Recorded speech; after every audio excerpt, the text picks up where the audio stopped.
Europe 1. Eva Rock, on allume donc la télé sur M6 dimanche soir pour regarder Zone Interdite avec des portraits de personnes transgenres. Exactement, mais alors enfin un documentaire qui aborde cette problématique sans céder au voyeurisme.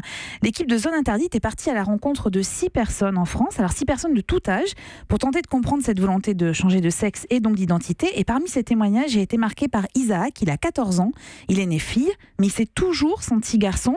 Et alors quand les premiers signes de la puberté arrivent, et notamment les premières règles, c'est très compliqué à vivre. En plus, la première fois, t'as l'impression que ton corps te trahit.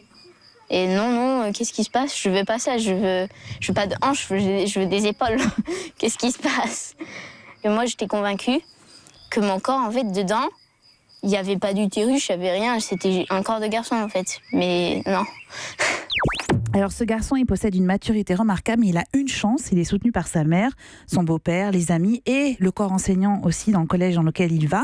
Et à l'instar de son portrait, le documentaire est très réussi parce qu'il évoque alors à la fois les questions psychologiques, comme vous pouvez venir de l'entendre, ce problème d'identité, mais aussi physique, comment ça se déroule, ce qu'on appelle une transition, comment les médecins encadrent ce processus, à quoi ça ressemble un protocole médical, les prises d'hormones et quelles en sont les conséquences. Et alors vous allez découvrir Laura, elle a 24 ans, elle est née garçon, elle a entamé ce changement de sexe depuis 1 an et demi. Elle est avec son compagnon et elle rit de cette transformation.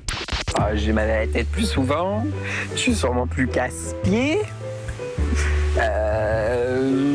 En fait, ça a juste, à part déplacer la graisse dans mon corps et me rendre plus chiante, ça n'a pas fait de miracle. Hein. Alors Isaac et Laura, ils peuvent compter sur leur entourage, mais parfois ce changement se fait dans la douleur et est synonyme d'exclusion. Vous le verrez aussi dimanche soir. Il faut louer le courage qu'ils ont eu de parler à visage découvert. Pour info, en France, 15 000 personnes sont concernées par ce qu'on appelle scientifiquement la dysphorie de genre. Dimanche soir donc, à 21h sur Zone M6. Interdite. Merci beaucoup Eva. Europe